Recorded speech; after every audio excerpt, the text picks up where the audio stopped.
فمن كان عنده نقد لأي جماعة فينصح لها ويكتب لها ولرئيسها ويوضح ما ينتقده عليها بالأدلة بالذكر وبالفقه والحكمة.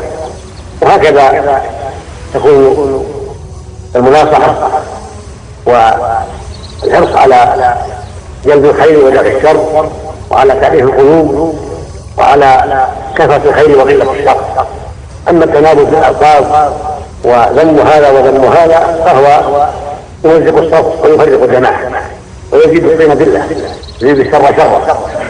فنصيحتي لجميع الجماعات المنتسبة للإسلام ونصيحتي للإخوان الذين قد قالونا واحدة وعافون الأخرى أو يسبون الأخرى أو يكرهون الأخرى التناصح وعدم إظهار الشناعة والسب الذي يفرق الناس.